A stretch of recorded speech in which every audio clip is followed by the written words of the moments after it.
All right, y'all. Welcome into the box. Got my host with me, Khalil. How you doing today, bro? Going on, brother? I'm feeling good. How are you? Doing good. I can't complain. I'm excited to start this with you, bro. I'm not gonna lie. We've been talking about this for a while, so I'm excited to get this going. It's the perfect time to get this going, especially with all the sports, all the music that's happened lately, as well as the entertainment and content. So that's what we wanted to bring to y'all on this podcast. Want to just be able to get our personal takes off with y'all, the world, and anybody that watches this. We started off knowing this man when I met this man in college, and that's basically how we started off. Was just getting into sports talks, getting into debates in the hot box, and then we here now. So you feel me? That's how we getting all started. And so on this content, man, you're gonna see stuff like sports recaps because we're big avid sports fans. We're gonna get into what teams we cover and stuff like that, and what teams we focus on. But you're also gonna see music stuff. You're gonna see TV stuff. I know we big like Power Universe fans and all types of TV and music. I mean, TV, music, and movies. So we in everything, honestly. So you're gonna see any recaps on any big news stuff like that. So honestly, we just going to start it off, bro. You go ahead and start it off. Let us know what kind of teams you be covering and how you kind of start off on the podcast, stuff like that. Well, first we got into podcasting because I think it's safe to say you and I are both fans of just good content in general. I'm a big podcast fan. I listen to a lot of podcasts, as do you. But as far as favorite teams, in terms of NBA, strictly Lakers. That's the only team I root for. Big Lake Show fan ever since I was a child. Big time Kobe Bryant fan. That's how my fandom for the Lakers started. It's just continued ever since then. We'll talk about how we're doing now later on. In terms of NFL, yes, you and I are from Baltimore for the people out there, so we'll always have ties to the Ravens. But my favorite team is the New England Patriots. Similar to my Kobe Bryant Laker concept, I started being a fan of the Patriots just watching Randy Moss a lot. Randy Moss, Tom Brady. That was that 2006, 2007 time, if I'm not mistaken. That was around the time I discovered football, started playing recreationally. And I played wide receiver. So one guy that I always wanted to emulate was indeed Randy Moss. Um, NCAA. Of course, I root for the alma mater, Mount St. Mary's. We'll also talk about them on the podcast here and there. But growing up, I was a Duke basketball fan. I know it seems like for the people out there, I just like all the great teams, but it's really not like that. I'm a fan of both great players, but I'm also a avid believer that behind every great player is an even greater coach, and I think that's the one trend in terms of all my favorite teams. You know, Kobe and Phil, Tom and Bill, Duke and Coach K. I'm just a big fan of coaches and just how important the role a coach plays in the development of an athlete. So those are my favorite teams. Corey, how about you? All right. So basically, my favorite teams, I guess, like you said, NCAA. We're talking college stuff, mostly focused on my alma mater, of course, Mount St. Mary's. So we'll be digging into stuff like basketball with them, mostly basketball, of course, because as a little bit major, that's all they give us to celebrate mostly. So that's the main thing we're going to focus on is the hoops, of course. But when it comes down to NBA, I'm locking in with the Memphis Grizzlies. Like he said, we are from Baltimore, so Rudy Gay is from Baltimore, and that was my favorite player growing up. And then he left us to go to the Kings. We're not going to talk about that. It is what it is. But but I did stay with the team, and I just adopted the team. So Mike Conley, Marcus All, I was around with them. And then now, behold, we got our new superstar, John Morant, but we're going to get into him and stuff like that, of course. But going on to football, I am a lowly Arizona Cardinals fan. That's just how it goes. Adopted this team when I was about 8 years old, and I just stuck with them ever since. So I can't lie. It's been rough, especially these last couple of weeks. We'll get into them as well. We're getting all that stuff, but that's just mainly the teams I'll be covering, along with other stuff. We watch baseball here and there. We watch other sports, and if the other sports have big news, of course, we'll get into it when we tap into it. Honestly, we're just going to start straight into the main gist of it. Conference championship Sunday, big Sunday in the NFL, of course. This Sunday decides the two teams that end up playing in the biggest game of the season, which is the Super Bowl on February 13th, I think. That's the day of it. I don't really remember, but Yeah, we had the AFC Championship, I should say. Chiefs, Bengals, and I can easily say that I was very, very, very shocked at the surprise. I mean, shocked at the outcome, I should say. Overall, I'm thinking about a lot of things right now when it comes to it. I will be one to say I had Pat Mahomes high. I won't duck that. I had him very high, and the reason I had him very high is that we've never seen something like that out of them in the postseason, at least. Now we've seen it in the regular season. We've seen this season, at least to say the most. We've seen him struggle. We've seen him struggle at times. We've seen him struggle at times in the regular season this year with different types of things that the defenses were trying to do to him. He adjusted to it, but then kind of just went flat. And it's just, I've seen him go from bad first half to good second half in the clutch time versus what he did yesterday, which was great first half, going on the movement to blow this team out, and terrible second half. And that's something I've never seen from him. So it's pretty interesting to think that they might be a mortal team. What do you possibly think of that as well? Well, I agree with you. Yesterday was one of the most shocking games in recent history, definitely in recent playoff history. It was just crazy in the first half. They were rolling, as we all know. And according to the Bengals, they said that play at the end of the first half really gave them the momentum going into the locker room, going into the second half. So I'm interested to know. I haven't watched any post-game pressers yet, but I'm interested to see what Pat Mahomes and Andy Reid and the Chiefs offense think how important that last play was at the end of the first half, and did it really dictate anything that happened later. But the Chiefs played a great first half. Pat Mahomes definitely looked tight in the second half. Some throws that we're just accustomed to seeing him make casually, he just wasn't making. Tosses to Demarcus Robinson, I believe is his name, in the flat, where he was airmailing those. Passes to McCole were to the ground. I was surprised. That was the worst I've ever seen Pat, probably since last year's Super Bowl. But as we know, last year's Super Bowl was a product of, terrible O-line play mixed with great defensive line play from the Bucs. So I haven't seen him that under duress in a while, but he definitely did not look like Pat Mahomes. The overtime, I'm sure you, along with me, along with everyone else watching, thought that once the Chiefs won the coin toss, that was the game.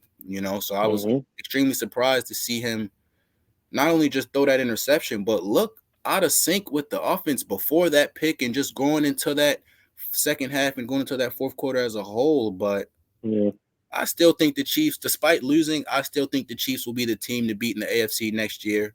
100%, me as well. We'll talk about that later as far as projections for 2022. But I definitely still think they're still alive. I wouldn't count the Chiefs out in the future, and I definitely still hold Pat Mahomes in high regard. I know the last time we spoke, we said he could retire today and he could just get his gold jacket the next day. I still find that to be true. I just think Sunday was I think it'll end up being an anomaly throughout his career, but it's definitely something to go back to the drawing board with and get better for next year. Yeah, it felt really like humbling on the aspect that they've never been in that position and when it matters. But then you go to the other side of the duo that you have with Mahomes, Kelsey, and Hill, and you look on the other side of it, and you have a potential duo trio budding in what you have in Cincinnati. And what you have in Cincinnati right now is changing the way possibly that you want to look at drafts coming up. Because as we talked about previously in drafts in the past, you believe that the Kansas City Chiefs personally should have took Sewell at the pick because of their quarterback who was just coming off of a blown out knee. And me, I was on with you because I do believe in offensive linemen. At least before yesterday, I believe the offensive lineman was the key thing to get going on. But the way that him and Chase just click with each other and move with each other, it's a different type of movement. It's a different type of connection. And I don't think we've ever really seen these two young players like that, and a player in a year one and a player in year two and a player in Chase who didn't play football last year. It's something that we got to remember about. This guy did not play football last year. So we got to really get a preference and understanding that this guy technically is on all aspects a senior in college right now. So, and that's the scariest part about at least that division and that conference and the league in a whole, because this guy is so dangerous and he literally takes off one side of the field. What do you think about the Burrow Chase connection, and what did you think about at least the performance from Burrow? I thought that Burrow was completely poised. I thought that he never rattled once. I thought that this guy played for 10 years in the NFL, has been here every second of his life. What do you think of his performance and how the Bengals turned out the W? Well, as a fan of an AFC team, I just got to admit I'm terrified of chasing Burrow for the next however many years. I'm not gonna lie, those boys are the truth. Like you said, I was one of the people that thought they should have gone with an old lineman last year in the draft, just because for the reasons you stated. It's good to protect your franchise guy, but man, I don't know if I've ever been more wrong on a take. Jamar Chase is the real deal, and excuse me, them two together, man, they just have, you can just tell from just watching certain duos play together in all sports, not just football, that these two guys genuinely like one another. Like, they genuinely want to see the other one succeed. So Burrow is always going to make sure Chase gets his targets and, gets his right amount of, opportunities to shine in the game. And Chase is going to maximize every opportunity Joe gives him. So that's just what you like to see out of a wide receiver quarterback duo. And the fact that they already have a great rapport from being the best college wide receiver quarterback duo in the nation 2 years ago to what they're doing now, those two are just phenomenal. The Bengals as a whole, man, like we might have to dedicate a whole episode just talking about the Bengals. Like, what the hell? What, they win 4 games last year? Like, what? Now they're in the Super Bowl, for crying out loud. Like, crazy turnaround. It's a benefit of the turnaround, of course, with the Ravens being so injured and the Browns being injured as well. Because the Browns did smack them up in the middle of the season. Even with what the Browns had, they did smack them up in the middle of the season. But it's just a testament of just staying true and true team building. I'm a fan of, you build your teams, you draft offense, you sign free agents on defense, and that's what they do. Real quick, before we move on, shout out their defense. I was having a conversation with somebody. Shout out their defense. Their defense is mad underrated. I don't care what nobody say. There's a lot of people that nobody talks about on their defense that do a lot of things on their defense and that makes a lot of plays, that make a lot of stops, especially in that middle of the field. And I give respect to them. I was sleeping on them. I'm gonna be honest with you. I was sleeping on them, but they are underrated and they are playing very good. And they could definitely impact this next team that they're coming up against, which is the Los Angeles Rams as we transition into the NFC Championship game. This one hurts more to my soul because it is 2 NFC West teams playing for it. So I was bummed with any outcome of it. But honestly, the outcome that came out was not really too much of a surprise. The Rams came out with the victory over the Niners, 20-17. And from looking at that game, honestly, I saw a team that did not belong to be there in the 49ers. I don't care what you say. I don't care what anybody says, honestly. They didn't belong to be there. I like the Niners. I like how they play football. It's easy to go on football runs, and I respect those because the Arizona Cardinals went on a football run in 2008 to get to the Super Bowl. So I respect that. I respect their run. But when you look at the totality of it between the two teams, the Niners may have beat them, but they don't deserve to be there. Jimmy G didn't play well this season. Deebo Samuel and George Kittle and that running game carried them throughout. And the defense, of course, carried them out. Shout out their defense, of course. But you have a quarterback in Jimmy Garoppolo, who for the most part didn't play badly yesterday. I was one that was saying at least through 3 quarters, he was playing one of his best postseason games. And it was nothing that he wasn't doing that was killing his team. His team went up by 10 going into the 4th. So it was nothing that he was doing that was killing his team until out of nowhere, Aaron Donald has a conversation with the Rams defense on the sideline, and they turn into world beaters. They turn into absolute world beaters. And of course, Stafford, I'm not the biggest Stafford fan. You are high on Stafford. This was your Super Bowl pick, so I will commend you on that. Thank you, brother. What did you think about your Super Bowl pick, the Rams finally getting at least the first step done, which is winning the NFC Sean McVay overcoming his nemesis in Kyle Shanahan, at least for the last 6 games. And the Rams, of course, going to the Super Bowl. Preseason Super Bowl pick for the fans out there that may have misheard Corey. Once the Stafford trade went through, I gave my brother Corey a text message and I said, bro, I think they're about to go all the way. Like, no cap, as the kids say today. I think they're about to go all the way. So it was no surprise to me, the result. The process of getting that result was amazing to me. The game.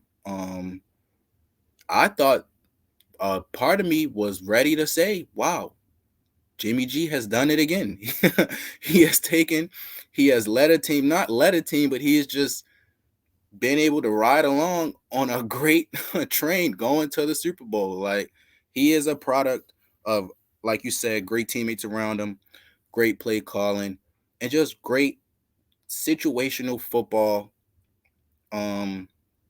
Great opportunities as far as um as far as just getting the ball bouncing your way. Like, this playoff ride has been, like you said, it's been borderline magical for Jimmy G. You know, we had the game in Dallas where he did everything in his power to give the game away in the second half, but still managed to squeak through. And then you go up to Lambeau and you play another horrendous game, in my opinion, but your special teams and your defense and Deebo Samuel and George Kittle are able to, bring you home to the NFC Championship game. And then yesterday, man, was a game. But I think this in the end, Jimmy G's decision making is inevitable. He will make at least a handful of plays that will put your team in jeopardy of losing the game. And if you're the Rams or whoever the 49ers are playing that day, you just have to play your best ball and wait on that moment. And I think that's what the Rams did. They just kept it close. They managed to catch a stride in the second half. Cooper Kupp, I think it's time to have another dialogue about him. I think the way Odell Beckham is playing forces us to have a dialogue about Baker Mayfield, but that's for another episode. But the Rams, man, I think it's safe to say the better team won last night. I think it's safe to say the team that deserved it won. And I'm excited. I'm excited for what should be another great Super Bowl. I mean, I honestly did want to get into that because I was just about to ask you about that because you have the one dynamic that I did just mention with the Bengals, you drafting great and then acquiring on defense for free agency. So, I mean, you go through an off-season process to get there, of course. But you have the Rams who give up all the draft capital, at least the early, near future draft capital for a guy in Stafford who's been a proven talent but never a proven winner. Then you go out midseason, you trade for Vaughn. You go out midseason, sign Odell, who comes off of Cleveland as a free agent. So you look at this team as though like it's a very interesting point going into the Super Bowl of how the NFL landscape could go on the next couple of years because you have one team who's successful because of what they're giving up to just acquire things, and you have one team that's successful because of what they're breeding and just overall drafting good talent and putting good talent together. Wise. So me personally, of course, we can get into your guy Odell. This is one of your ultimate guys. Since I've known you, that's been your guy.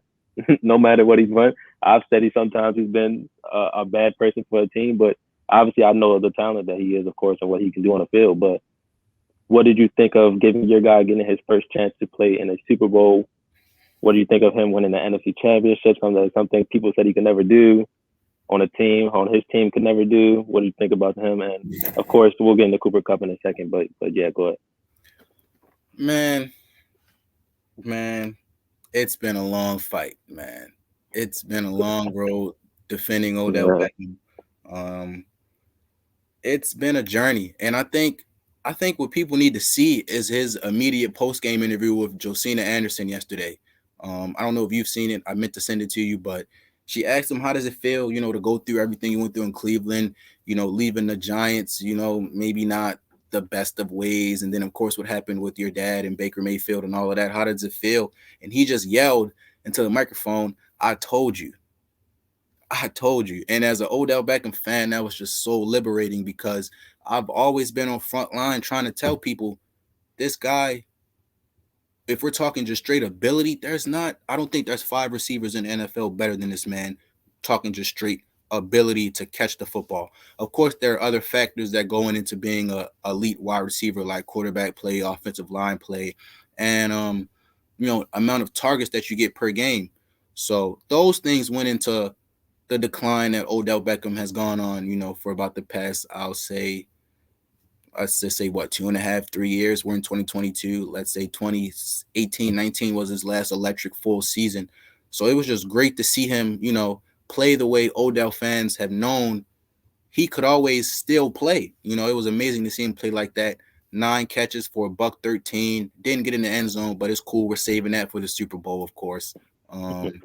It was just liberating, man. I'm excited to see. I know we're foreshadowing a little bit, but I'm excited to see what he does this offseason. As far as does he come back with the Rams? Obviously, that would probably be the first choice would be to come back with the team he went to the Super Bowl with. But you never know. I mean, you never know. So I'm excited to see what he does this offseason. I'm excited to watch him grow with Sean McVay and Matthew Stafford. Hopefully, they can stay together. But for all you Odell haters out there, y'all got to hear me. Y'all have to hear me. There's a team in the desert that could use your services, Odell. If you watch this, I don't know if you will, but there's a team in the desert that could use your services very badly. We need another wide receiver to complement your guy, DeAndre Hopkins. I know you guys had a talk on a before the pregame and which game was that? I think it was the Week 14 game. I know y'all had that talk before the game. Hope he was talking nice to you because we need you. I promise you, we need you. So just putting that out there. But Odell's teammate, just want to get this off real quick on this guy. There's no words left for me to say. I mean, I really don't know. He's now past Larry Fitzgerald for the best postseason performances by wide receiver, yardage wise, I believe. So now he's taking that from Larry Fitzgerald. He's taking another Rams thing, has taken another thing from the Cardinals. But I don't get why nobody seems to be able to respect this guy enough to take him away from the game. I know they scheme him up and match him up perfectly in a way, so I guess they can't. Maybe I don't know enough football.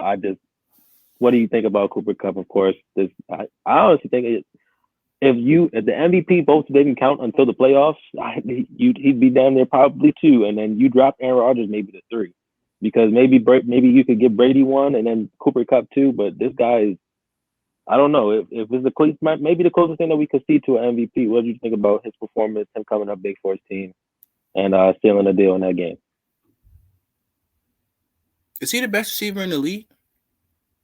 I can't say that. I think he's having the best season, but I'm not going to put him over a lot of people because I know a lot of people. At least I can say I do think Devontae Adams is better than him. Maybe Devontae Adams is a product of his quarterback. If they separate, we'll see. I still think DeAndre Hopkins is better than him. DeAndre Hopkins literally takes away the entire side of the field, and if you throw it to him, he's catching it. He had his one drop, Week 14, of course, against the Rams, so I guess that does go against what I'm saying. But yet, when DeAndre Hopkins is healthy and on, I still think I would take Tay. I still think I would take Ty Hill. But I mean, it's close. It's touching it. It's definitely touching. I don't know if I would take Chase. It's a great comparison matchup that we're getting in the Super Bowl with Chase and Kupp, because those are the 2 guys right now that may be the type of receivers that are coming out of the draft that you would want, because you got your outside guy and then you got your inside guy, and crazy matchup. But I don't know if I would call him the best. I think he is definitely easily hands down having the best season. And that is why defensive coordinators continue to underrate him when they scheme, because they look at him. Yeah, they see that blonde beard and white skin, and they look at him and say he's not that nice. I get it, but I mean, still, you got to do something. Like, you have to do something. It has to be something done, because you can't keep letting this guy literally be the only target. Literally sitting there getting one-on-one coverage. Like, he's killing his corners out here. Yeah, he's remarkable. Like, I'm not even gonna lie. Of course, he had an all-time regular season, leading the league in touchdowns, receptions, and yards. So it's tough, man. It's tough because he was doing things similar to this. Obviously, he didn't catch 1,800 with Jared Goff, but he was a bad man with Jared Goff. So plugging in Stafford, I never even, obviously we never knew that he could catch 1,800, what was it, 13, 14 touchdowns or however many it was, 100, like 90 catches, whatever it was. But obviously no one saw this. But obviously you and I know that he's been a bad man. So it's just Cardinal amazing to killer. watch his, one more time. I said Cardinal killer, true Cardinal killer. Man, used to kill us. It's a few people on that list, but It's a million people on that list. but no, he's remarkable. I love him and Stafford's relationship. It seems like, and just the fan in me wonders how Jared Goff feels watching all of this. Like, He's saying I could have been doing the same thing.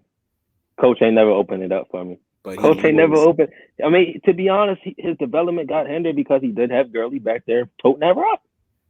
If he would have had to be a straight, because coming out of Cal, he was a pro style passer, but he still swung the rock at Cal. I'm not like he was the number 2 pick for a reason, honestly. But at the same time, my fault, number 1, right? yeah, he's Yeah, number he was one number 1. overall. Yeah, number 1 pick for a reason, right? So obviously he was like, at least maybe that's my me seeing him like that. Yes, he choked. The thing with him is that he's seen the choke in the biggest thing, and they just needed a guy who wouldn't choke in the biggest thing because they find themselves at the biggest thing consistently. But still, I think year 7, year 8, of course, you would see maybe Jared Goff getting to that point, doing some stuff like that. But like you said, they needed a guy right now, so that's why they really went for Stafford, like you said, because they just needed somebody right now. But I do think that he could put up some type of decent numbers with him because you saw the offense change when Stafford came in. It changed to way more shotgun sets, way more passing concepts. It easily changed, so that opened up his game even more. But And that says a lot about what Sean McVay thought of Jared Goff. he wanted. I mean, he wanted it now. You can't. He wanted it now. I'm not gonna say he did. Like that's what it's looking like. Is that he wanted it now. So that's how we looking into. Wanted to zoom in onto a quick look into the futures of both of our teams from our perspectives. So we can start with the Patriots, of course. Defeated by the Bills on the wild card round. Massive blowout. Depleted by the Bills, not defeated. Depleted. I'm sorry, by the depleted, Bills. decimated, bombarded, whatever word that you want to use that destroys everything inside of anything. That's the word that we can use for how the game went. I know it's not really much to take from that game. If you're the Patriots, you understand that the Bills were on a wrecking course. You guys could kind of flat coming out into the end of the season, similar to us. Pretty interesting comparison to both of our seasons linked like that. But quick look into the future. What do you think is the biggest thing for the Patriots to, if not win a playoff game because Mac Jones is still young, but at least take the next step for Mac Jones, which is to me would be controlling the offense, not just being a part of the offense, but controlling the offense as a quarterback. What do you think is needed for him to take that next step? Well, the first agenda of business for this offseason is to figure out who's going to be calling our plays. As the fans know, we lost Josh McDaniels. He's now the head coach of the Vegas Raiders. Congrats to him. Mm-hmm. But there will be a hole. There will be a hole there. You know, speculation is that Bill is just going to bring up his buddy Bill O'Brien, who used to call plays for us. You know, in the Not a bad option. Not a bad option. I would like a little spicier name. There are names out there that I would rather prefer, and especially, you know, seeing the way Bill O'Brien conducted himself with the Houston Texans. Obviously, Belichick disciples handle themselves way different when they're back with Bill Belichick. But I mean, I've seen Bill O'Brien. Like, we've seen him. Obviously, we got the 2 tight end set similar to what we had with Aaron Hernandez and Rob Gronkowski. So him coming back calling plays, we would try to run similar things that we ran in former Patriot years. But once we get an offensive coordinator, our biggest personnel emphasis that we need to our biggest point of emphasis that we need to work on as far as personnel is perimeter explosiveness. I would say we need a receiver. We need a few receivers. We just need an upgrade. Our receiver room just needs an upgrade as a whole. I love our receivers because I'm a fan, but the reality is they are average. There's rumors circling around that we may trade a pick for Calvin Ridley if that's available. If that's an option, I would love that. There's a few stud receivers in the draft. Obviously, Jameson Williams would be probably the number 1 rated receiver on everyone's big board if it wasn't for his catastrophic injury in the championship game a few weeks ago. Speedy recovery to him. But I think he's still a bad boy. I would still take him with our pick 20th overall if he's there. But yeah, we need a receiver. It's clear that we have something in Hunter Henry. We have something brewing with Jonnu Smith. So our two tight end set that Bill O'Brien could come in and call plays for, I see what we're going. I see where we're going with that. But we need a receiver. Mac Jones, that loss to the Bills was just a learning experience for Mac Jones. You know, that gave him time to really see what the NFL is like once the other team wants to beat you just as bad as you want to beat them. People said once we got him in that Monday night game, there are a lot of other factors that went into us winning: the weather, poor play calling from the Bills. So it was interesting to see. It will be interesting to see how Mac responds to getting his ass whooped like that on the biggest stage of his football life thus far. But I think he's a stud. I think he can fling the rock. I think I think one of the things that held us back, not to go on a 5-minute answer, I think one of the things that held us back in the beginning of the season, and that played a part as to why we had such a slow start, starting off 2-4 first 6 games, was that I think Josh McDaniels and Belichick didn't know what they had in Mac Jones. It was a lot of dinking and dumping, a lot of check downs, a lot of running back screens that as a fan, I was like, what are we doing? You know, we drafted this guy to throw the ball. Let's not treat him like he's a guy that we picked up to just manage our offense. This is a guy that we drafted to give him the keys of the offense. Let's trust him. And we started to see that shift around, you know, mid part of the season when we went on our 6-7 game winning streak. But Mac is a stud. Got to get a good name in there calling plays. Got to give him some weapons. Got to beef up our defense a little bit. We got to figure out what we're doing with J.C. Jackson. I think he's one of the best corners in the world. I don't know if we're going to bring him back. We let Stephon Gilmore walk after he won Defensive Player of the Year. So if you're J.C. Jackson's agent, it's going to be a pretty hard time trying to get whatever number you are hoping for from us. So got to work on that, but I think we'll be okay. I think we'll be all right. Yeah, I mean, like I told you, like I just said previously, it's pretty like scary how parallel the seasons are between both our teams. It's just the 7-game win streak. At least how it started the season. You guys just went midway throughout the season, and then the ending of the seasons from both teams going flat, and then blowout losses to your division rivals on the road, and no contest things, making both of our young quarterbacks look like they don't belong at all. So it's pretty interesting on that. I think on our front, completely, there's a big change. This is a true tipping point because you're on the last year of what most people consider rebuild years, which is now your 4th year. You see a team at the Bengals the year after you go to the Super Bowl off of their rebuild, which is a quarterback, wide receiver, first top draft picks, and then they've now taken the next step into the playoff ascension, which is not only getting to the playoffs, but winning games, and not just a game now, winning games and going to the Super Bowl. So it's hard to sell what you're selling, at least for the first 3 years. But what I will say is I will give the benefit of the doubt. We have never had a young quarterback with franchise potential like this. We've never had a young quarterback with this much talent like this. It's hard. As a fan of this team, you got to cherish things like this, and I get it. It's hard to sit there and take baby steps with this stuff, but I do understand it. I do get it. And so I do believe that the biggest thing, you added James Conner, which is great. Yes, you added D-Hop 2 years ago, which is great. But you need an enforcement of talent. A lot of these, AJ Green is too old now. He just can't get he can't get it now. He's 6'4", he's a big body. He's a guy that goes out there he's maybe your 4th wide receiver who you throw out there now for jump balls, and you throw out there for goal line plays, and you go out there for when you need a big body receiver to go out there. But you need a weapon. You're not beating the Rams with AJ Green because it's not working. It's not working. You're not beating the Rams with just Christian Kirk. You're not beating the Rams with 5'8" receiver Rondale Moore, who I love, but he's still 5'8". He's a small guy. I do believe that if you want your quarterback to get better, you need to give him people that are better. It can't just take a couple people, a couple things, because Your coach is proven to make guys look like they're flat and make guys look like they're not as good. Like that's just what it is. Rondell Moore kills people on one-on-ones. It's his college film is immense. His college film is ridiculous with him murdering receivers on routes, and he's stuck doing flat routes. He's stuck doing screens. He's stuck getting flare and flat check downs and stuff like that. You need to use these people. And so for your quarterback, again, you need to give him offensive linemen that actually know how to block. We're not going to get too much into that. We had a lot of struggles with blocking down the end of the season. You got Rodney Hudson, which is good. DJ Humphries, our left tackle, regressed heavily this year, but we won't get into him too much. He did make the Pro Bowl as an alternate. I don't know how. It's the Pro Bowl is kind of funny nowadays. I really don't know how he got there, but honestly, and again, you just need a change in mentality of you need tough guys around.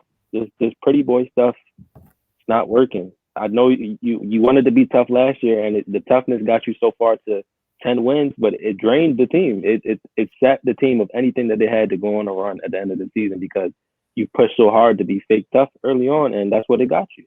So at the end of the day, you need guys that continuously be tough, and that includes drafting players that are getting there already and having depth. And that's what our GM has lacked for us in the last couple of years, at least since he's been the full takeover, is drafting consistently in drafts. You get good players. Your best player is your quarterback, who's a given, who's the number one overall pick. That's in 7 years of drafting. Yeah, you got a couple second rounders and Buda Baker, and you got I want to say third rounder and Honey Badger, but you haven't really hit on anybody else since. And that's the problem. That's 7 years into it. I could think of one team like the Saints who can make one draft and get five players that are consistent that play at least 7-10 years in the league because they're so good. It's thoughts like that and processes like that where things had to change it. And they're on their last deal. They're in their last year of things. Cliff is on his last year of his deal. Tyler's on his last rookie contract thing. And Kyle, I'm sure of it.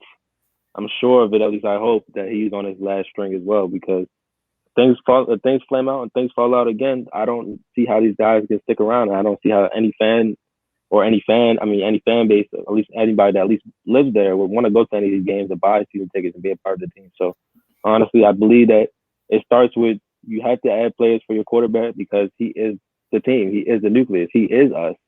So if he isn't us, then why did we draft him? Joe Burrow is the Cincinnati Bengals. Pat Mahomes is the Chiefs. Lamar is the Ravens. So at the end of the day, if these are your guys that you're claiming to be the top guys, you need your guy to be that guy.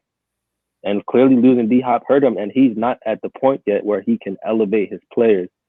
Some quarterbacks like that are Mahomes, where he can Mahomes actually always had a guy, but Lamar, at least this season, at least he was able to elevate some of his players.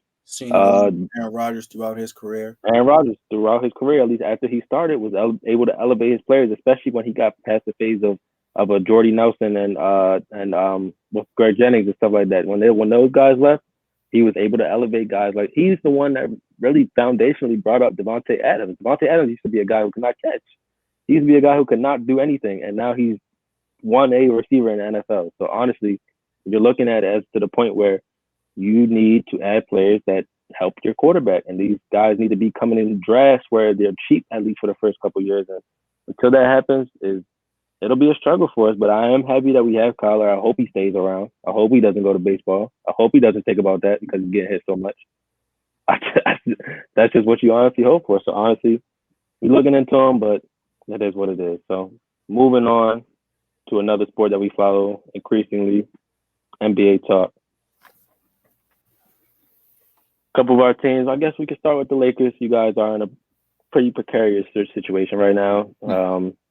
If that's even what it is, it could be a lot of other things. AD has returned to the court. It's looked pretty good lately. I will give him that. He has looked pretty good. But yet, somehow, some way, the Lakers are still 3 games, I want to say, under 500. I want to say that's about 3 or 4. Yeah, I think it's 3. 3 games under 500. Okay, so how has it been as a Lakers fan with this roller coaster course? And what do you think of your team being 3 games under 500? And can y'all bounce back for a final push? Well, that last question I ask myself every day. Um, can we turn around and make a playoff push? And as we get deeper and deeper in the season, my hopes just begin to dwindle and dwindle even more. But reflecting on the season as a whole, saying that it's been a disappointment is an understatement in my opinion. Saying the Russell Westbrook experiment has not worked is an understatement in my opinion. Saying that it took Anthony Davis 45 games to play like the Anthony Davis that we wanted him to play like, including a 17-game vacation, um, is an understatement. All of these things are true. Um, our best player is 37-year-old LeBron James, who's playing at an MVP level. But as we're seeing lately, the um the daily grind and the fatigue is starting to well on his body, and he's beginning to have knee injuries. This is his third straight game. He's going to miss. Last night against the Hawks actually was his third straight game missed with knee soreness. That's getting attended to. I think there's reason to have concern regarding his injury because he's never been a guy to sit out. I know he used to load manage, early in his career, but he's documented saying, if I'm healthy, I'll play. And this season, he's done nothing but exemplify that. There's been games where who thought that LeBron would play. Second nights of back to backs against low level teams, he's playing, and not only is he playing, he's playing high level minutes. There's been games, specifically 2 games against the Thunder this season, where we've had the game won. We're up double digits late, and LeBron is still in the game. And not only is he still in the game, still showcasing max effort. So there's definitely concern regarding his injury. The season as a whole has been a disappointment. Russell Westbrook has been playing better as of late, but I still would like to shop him come the NBA trade deadline. We'll talk about that later. But THT has been a disappointment thus far this season. Um, the only the only highlights I say that we've had is the emergence of my biased pick for Rookie of the Year, Austin Reeves. Obviously, he's not really going to win it, but I would just like to put that out there in the God universe. damn, I hope he don't win it. Holy shit. That would kill me. We should not Obviously, he's not win going that. to win it, but that's just my just putting that in the universe. Malik Monk has been a splash signing for us. He's played great this year. Um, but those are the only highlights. I think there's questions to be asked at the end of this season.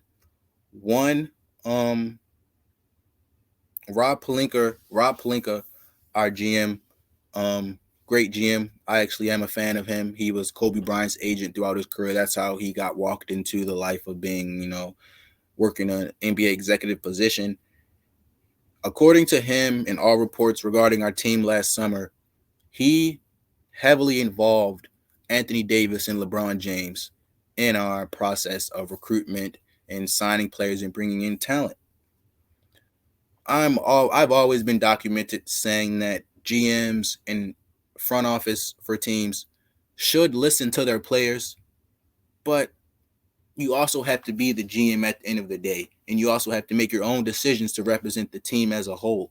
I'm pretty sure that Rob Pelinka was not planning on trading for Russell Westbrook. We had a Buddy Hield deal in place. We were going to send Cools to Sacramento. LeBron James and Anthony Davis stepped in at the 11th hour and said we need a point guard in light of what happened, our catastrophic meltdown against the Suns last year in the first round. Our terrible point guard play that we had last year. LeBron and AD jumped in and said we need a point guard. So we hopped in the point guard market after all of the top level point guards either re-signed Chris Paul or went to new teams, Kyle Lowry. We hopped in the point guard market after all of that had concluded. So I was saying to myself in mid-August, late July, there's only one point guard. There's only one point guard on the market right now that's available for trades, and that's Russell Westbrook.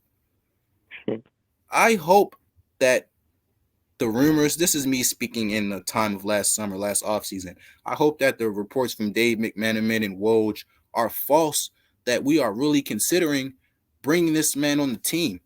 And my friends outside this podcast have been on me saying that I just have something against Westbrook. They think that I genuinely don't like him because of how critical I am of him.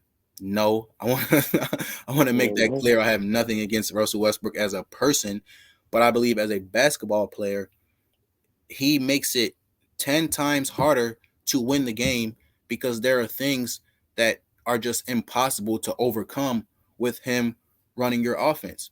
Him playing point guard on the Lakers or just any team in general throughout his career is equivalent to a quarterback who constantly throws interceptions. His turnover rate is equivalent to give me a quarterback who threw a lot of picks last year. Whoever, he just name was Baker Mayfield, Jimmy G, doesn't matter. Kirk Cousins, doesn't matter. You know what I'm saying? Last year, the biggest thing I was looking at, not looking at, but thinking of when I could see what you're saying is a guy like Winston did last year in Tampa Bay, which was giving you all the points and giving you everything that you need. You're doing things that I need you to do. You're assisting, you're scoring sometimes here and there. You're playing defense well, but what you're doing is you're killing me because you're giving the ball up. You keep giving the ball up. You're taking possessions away from us, and that's how I see Russ. Like at least at this point of his career, and even lately, like literally, the guy is a downhill attacking force that needs the ball in his hand. He needs to be the initiator. He can't be the guy standing on the outside. You shouldn't be having a 6'3", however, I think 6'3", right? About 6'3", 6'4". 6'3", Russ Westbrook. 6'3". You can't have a 6'3" guard in the dunker spot. How does that work? Yeah, that doesn't make sense. That's not how you need to be. And that was not a point guard that should have been the guy that the Lakers targeted. You guys need a ball distributor and a guy that can just get out the way. But that can get out the way and still be a person on the court. You can't have somebody that can just get out the way and be a non-liability on the court because this guy, he's just a turnover machine. He's a liability. You can just call it what it is. He is a liability. And my whole thing was, it took one game for Laker Nation to realize that he was not going to be it. So my question was this: if I know that, and if you know that, and if casual fans who aren't as basketball savvy as people that work in front offices or people that play the game, maybe, if we know that Russell Westbrook is impossible to win with, what made LeBron James and Anthony Davis and Rob Pelinka and Lakers management and our entire team believe that we could change him? Obviously, every preseason, just like all fans, I drink the juice of my team. So I was saying preseason, we're going to get this man to change. All I need from this man is to just distribute the rock. When you got an open lane, take it. When you got an open shot, shoot it. If you're having a bad night, don't shoot it, but just distribute the rock. And like you said, get out the way. I expected Russell Westbrook to average a career low in shot attempts. I expected Russell Westbrook to average a career low in rebounds. I expected Russell Westbrook to average almost a career high in assists and a career high, not high, but low in turnovers. None of that has been the case. He's been the exact same player that he's been in his last 3 stops. And it's like, and I just don't know. He makes $44 million. He's on our books again next year, making another $44.5. If we don't trade him now, if we don't trade him before this year's deadline, which I don't think we will, because LeBron is LeBron. LeBron thinks he can. Not LeBron. I don't want to put everything on LeBron, but our team thinks that, our management thinks that, we still can turn this thing around. So we probably won't trade him. We probably won't fire Frank. We probably won't make any, mid-season, drastic changes to the squad. So this is our team. This is our squad. And it's not looking pretty. Right now, we're 9th in the West, meaning that not only are we not in the playoffs, we're in the play-in, but we have to win. We have to win that 9-10 matchup, right, to play the loser of 7-8. Like, we're not. You have to win 9-10. You have to win 9-10 to play the loser of 7-8. So we're not in the playoffs, Corey. We're not in the playoffs, Corey. And it's upsetting to me because, like, we knew this from day one, from the day we made the trade. Like, obviously, after the way we played last year against the Suns, and I'm going to stop talking about the Lakers because I talk about them every damn day, but after our performance against the Suns, it was clear that reinforcements needed to be brought in. We needed guys that could hit open shots, guys that could create for themselves, guys that didn't solely depend on LeBron James or Anthony Davis creating for them. So we let go of guys that, in my opinion, you need on a championship team. You need guys like Caruso that isn't afraid to get his nose dirty. You need guys like Kuzma who, even though he may not be the best shooter, has a certain sense of irrational confidence that I'm always going to shoot it. I'm always going to play good D. I'm always going to be on the boards. I'm always going to make the right play. I'm always going to cheer my teammates on. You need guys like KCP who, even when they aren't hitting shots, will say, yo, my job is to lock up whoever I'm playing. You need guys like this. You need guys like this. And we let those guys go for a guy who's never won, who's played with amazing players throughout his career, still hasn't been able to get the job done. Players have been on record saying, I can't win with this guy. Great teammate, great guy, great dancer, whatever you want to call it, great personality, funny guy, but I just can't win with him because just like Jimmy G, him making a crucial mistake is just inevitable. It's just inevitable. It will happen whether you like it or not, whether you're waiting on it or not. Russell Westbrook is bound to miss a crucial layup late in the game, shoot an ill-advised jump shot, turn the ball over in a crucial moment in the game, or just let his man blow right by him. An example of that would be our game at home against the Pacers a few weeks ago, or the game last night against the Hawks. Like, Trae Young was shooting right in his face at the end of the game. Karis LeVert was blown right by Russell Westbrook. So on defense, he's definitely not the same guy. On offense, he's not the same guy. He's lost some quickness. He's lost some explosiveness.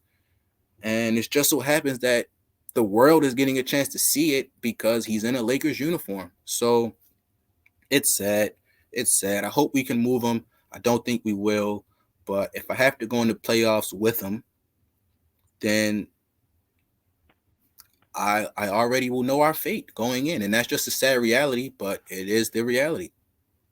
Moving on to the Memphis Grizzlies. I was about to say my Memphis Grizzlies and our outlook of the season so far this year. A couple of thoughts I wanted to share with you and wanted to get your opinion on is this team has probably become one of the most surprising teams in the NBA this season. It was to start the season, this team started off in the first 19 games, 9-10, couldn't guard anybody. Anybody could have a great night against you. You lined up against the Grizzlies. Your team was bound to shoot 40% from three. Your team was bound to get 55% from the field, and you were scoring 120. And as great as Ja was doing, and as great as Ja was performing, he couldn't help his team win because nobody else could help him. I labeled this team, at least throughout the first 20 games of the season, Ja and the Tips, because they were not helping this guy. They were not helping him. But then something just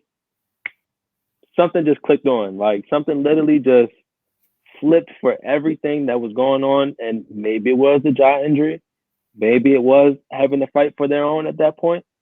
But this team, man, I'm so impressed and I'm so in love with this team. We have a game tonight against Philly. No Joel Embiid. He keeps running from us. I don't know why. I just want to play the guy. I want everybody to stop saying we can't beat Philly without Embiid. But honestly, we play Embiid tonight on the day that we're recording this. And this team has just, to me, they've stepped up. And, of course, you got the kid, Ja Morant. Nothing more that you can really say about this guy. One of the most dominating guards in the paint that we've seen lately. I mean, he has more points. He has more games with, I think, 20-plus points in the paint than Derrick Rose, and then the last people to do that or hit that mark in a certain amount of games, I believe, was Derrick Rose and forgot the other guy. But who was it? Can't remember off the top of my head right now. But Ja Morant is literally setting records for us, and we're only halfway through the season. He still has 30 games left to go. Like, do you believe, at least as long as you know me and at least known the Grizzlies franchise, that this is our best player ever? I'm having the debate, and you know me, I might call him to the core. I might call him to the core, masked man, the captain, Mr. Clutch, all that. Mike Conley is him. Like, we can't get that confused. He was robbed out of all-star appearances while in Memphis. That is blatant facts. That is blatant facts that he was robbed of all-star appearances in Memphis. but that's still my guy. But Ja's becoming even more of my guy. Is this the guy that is he our best player in franchise history? Yes. And he definitely is the greatest player you guys have had throughout the history of the Memphis Grizzlies. And it's just amazing just being a fan on the outside looking in, just watching his progression. Coming in rookie year, it was, John Moran is playing great, but the number one pick in this draft hasn't suited up yet. So John Moran is playing great, but the Zion comparison always lived. And then, his rookie year got cut short due to COVID. And then we went into the bubble, and then he just continued his reign of just going at defenders. Like he is enjoyable to watch. He is genuinely a joy to watch. Steph Curry is one of my individual favorite players in the league just because of the show he puts on and how electric he is. And just as a fan of basketball, it's interesting to see how much attention one guy, demands on a court with or without the ball. That's why I love watching Steph Curry. But with John Morant, it's almost a parallel as far as excitement while watching him. Like, you just don't know what this guy's going to do next. I know you guys just hosted the Wizards a few days ago. That windmill alley-oop, like that seems to be a thing, a gamely thing now with John Morant. He's gonna give you some crazy highlight, whether he's blocking one of my guys' shots off the backboard and jumping. Like what? I still have no clue what that block was. I wish they would have caught a foul on it just so I wouldn't have to see it anymore. But nigga jumping 15 feet. That's just insane. LeBron James was quoted saying, "What do you got? He got pogo sticks in his calves. He got rockets in his calves. They got rockets in his calves." And that's a spot on analogy. Like that's crazy. Like so, and it's fun to watch him, and as much fun as he is, I just gotta salute this organization in a whole, because we were a team that, yes, we made the playoffs 7 straight years with Conley, Gasol, Zebo, Tony Allen, these guys. We were in the playoffs consistently, but we weren't a name because it's Memphis. They're not getting over the hump enough. Got a couple playoff series wins against big teams. We were an 8 seed that beat a 1 seed at one point. Like we had these moments, but it wasn't ever a team like this team is the most fearsome team in the league, or this team is the best team in the league. They're one of the teams. Like they're just one of the teams in the Western Conference that are staple. Then you go into your post Conley, post Gasol eras when you're losing guys and guys retiring and guys getting older, and you let Conley go. I mean, yeah, I believe you let Conley go. I can't remember if we had Jaren. I can't remember at this point, but we had Jaren. That was our 2017 pick. 2017, yeah, 2017 pick, right? Yeah, I'm blanking on a lot of shit right now. That was our first. Let's just say in our rebuild years, that was our first guy that we're picking, Jaren. And then we come into it. Jaren plays good his rookie year, but this isn't a guy where I'm thinking. At least at first, I'm thinking to myself, well, Jaren is it. Jaren is the guy that we have to need, because I don't think we're going to suck so badly that we end up with a pick like these at the top ones again. Maybe we land around 6, 7, 8, get one of the second tier guys, because of course the first 4 are S tier, the next couple are the good guys and the great guys. But of course, I didn't find myself that we would be able to land with the ping pong balls through the fate of them, land at number 2. So I wasn't even thinking about John. I'm thinking that Jaren is our guy. That's our guy that we have to build and maneuver around and mold into our next being. But being so lucky to get these ping pong balls to fall our way and we land with 2 and not landing with 1, because it's interesting in that draft, and a lot of people think about that draft. If we land with 1, do we take Zion? I don't know. Undoubtedly, yes, undoubtedly. Even when we need a point guard, do we really take him? We needed a point guard that draft. That draft was clear that we needed a point guard, and really it came down between Ja and RJ. Because if Ja never ascended, I never ascended up draft boards, I believe RJ would have been on our team. So at that point, I'm thinking to myself, like, we need at least if a point guard and just a guard in general, a person that can be the guard for you post Mike Conley era. And so just to see Ja's ascension up the boards and him becoming, I'm like, oh yeah, when we first got him, I'm like, yeah, we got Ja, that's great.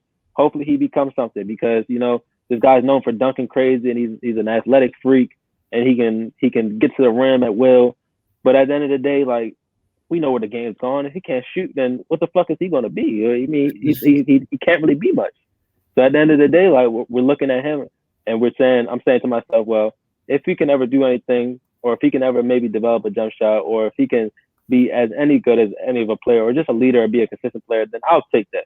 Then you first year, you see these crazy highlights. You see him trying to jump over Kevin Love, and it's just like, damn, like, this guy is crazy. Like, this dude has a mentality, and then you see him. A lot of people don't really like him on the social medias, but I'm a young guy. I love that shit. I love seeing him. I love seeing him all over the social media, because to me, you're showing me that you care about who's watching you. You're showing me that you care about the product that you're displaying to people, because that's the biggest thing about that. And I get into that juxtaposed conversation with a lot of people, with him and Kyler being the two leaders of my franchises, and saying Kyler's a guy that's just going to duck off and not really want to say anything to anybody, but just go out there and play, versus Ja being the most outlandish person that you know. And it's like, look at where both teams are ending up in the stages of their changes in their franchises, and it's funny to see. I don't want to make it all about Ja, because it really isn't, especially this year. It's not all about Ja. We're deep as hell. We have almighty depth this year. And I was watching NBA Today on ESPN, and Perk, my guy Perk, you know, I've been rocking with you, Perk, for forever. I rock with you, Perk. You feel me? You've been showing love to us for a minute now, but Perk, they really don't respect the Grizzlies, and he goes on there every day and says to Memphis Grizzlies for every question about the West. The man will say, who's the most surprising team? The Grizzlies. Who's the most exciting team? The Grizzlies. Who's the best team? The Grizzlies. Who's the deepest team? The Grizzlies. Who has the best coach? The Grizzlies. Like, he'll say everything about that, and then you go on the court and you see, damn, they have an MVP caliber player on there. Damn, they have a player that should be maybe most improved. Damn, they have a defensive player of the year candidate. Damn, their coach got them 35 plus wins right now. Damn, their general manager drafted all these guys. Like these are things that you really have to look at. Like, this team, because of course they won't do it, because that's not the landscape of the NBA, and you can't get that. But they really have a clean sweep of every board checked off for where you need places. The only thing is quote technically 6 man of the year, but by bench, our whole bench is a 6 man, because anybody and any night can give you anything. Brandon Clark can give you 15 on a night. Melton can give you 17 on a night. Kyle could give you 17 and 8 on a night. Like, these guys, they're completely locked in, and they love each other, and they play for each other, and that's the biggest thing that you see in a team like that, especially a young team when our oldest guy is 28 years old. Like, that's unheard of in a team that's this high in contention with things. Your youngest player is 28. Everybody else is younger than that. That's insane, and that's so helpful for the ideals and the new ideology of the franchise that we have, and it's all spearheaded by Ja. Don't want to get too much into him. I did want to ask you this question, though, about the Grizzlies. Do you believe this team is a true contender in the West, and can they really hang with the Suns, the Warriors, let's say maybe the Clippers get back into the race of it, even the Jazz? You know, they just lost Joe Ingles today on the day that we recorded this, but we could see that are the Grizzlies a part of this grouping of teams, including maybe even the Lakers at that point? Are they a part of that grouping of teams? Yeah. First, please don't include my squad in any elite team talks. We do not deserve to be there. I wish I wish ESPN producers could see this. Please stop talking about the Lakers. We fucking suck. Stop talking about it. You guys are doing nothing but antagonizing lifelong Laker fans. And you just love poking at us. But yes, the Grizzlies are for real. Yes, I would not be surprised to see the Grizzlies win the West. Well, no, I would not be surprised to see the Grizzlies win the West, rather. Yes, John Morant should be in the MVP conversation. Desmond Bain should be in the most improved player conversation. And Jaren Jackson should be in the defensive player of the year conversation. Taylor Jenkins should be in the coach of the year conversation. I don't know who else could even. I think it's a runaway right now. I guess you could say the Give Bulls. the Monty maybe, because they do have 41. They do got the best record, but I mean, they did this last year. So I mean, at the end of the day, they're a team that was ready.